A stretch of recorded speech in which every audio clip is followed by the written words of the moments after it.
Guys welcome back to my YouTube channel. ಇವತ್ತು ನಾನು ಅತ್ತೆ ಮನೆಗೆ ಬಂದಿದ್ದೆ. ಸ್ವಲ್ಪ ಕೆಲಸ ಇತ್ತು, ಮಾಡಿ ಓದಿಸೋದು ಮತ್ತೆ ತಗಡು ಹಾಕೋದೆಲ್ಲ ಇತ್ತು. ಇಲ್ಲಿ ನೋಡ್ರು ಮಳೆ ಸಿಕ್ಕಾಪಟ್ಟೆ ಬಂದ್ಬಿಟ್ಟದೆ. ಹೇಳ್ತಾ ನಾವು ಬಾಯಿ ಮುಚ್ಕೊಂಡಿದ್ದೀವಿ, ನಮ್ಮನ್ನ ಕೆಣಗಬೇಡಿ. A few moments later. ನಾನು ಸಣ್ಣ ಪಾರ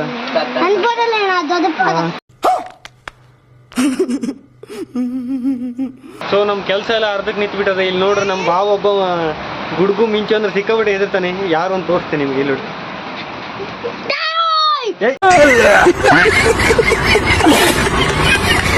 ಮಿಂಚು ಅಂದ್ರೆ ಸ್ವಲ್ಪ ಕೇರ್ಫುಲ್ ಆಗಿಬಿಡುತ್ತೆ ನೀವು. ಸೊ ಹೊರಗಡೆ ಎಲ್ಲೂ ಹೋಗ್ಬೇಡಿ.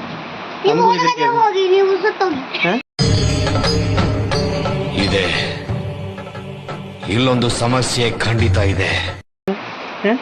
ಹೊರಗಡೆ ಹೋಗಿ, ನೀವು ಸತ್ತೋಗಿ. ಬರೀ ಇಂಥದೆಯ.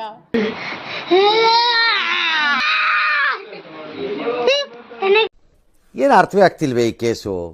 ಏನಿದು ಏನೋ ಗೊತ್ತಾಗ್ತಿಲ್ಲಪ್ಪ. ನಾನು ತಜ್ಜಿಲ್ಗೆ ಹಾಕೊಂಬ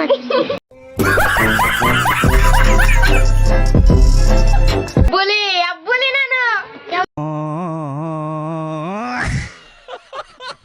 ಗ್ರೂಪ್ ಅಲ್ಲೂ ಇದೇ ತರ ಯಾರಾದ್ರೂ ಸ್ವಲ್ಪ ಹೆದರ್ ಪುಕ್ಲ ಇದ್ರೆ ಟ್ಯಾಗ್ ಮಾಡಿ.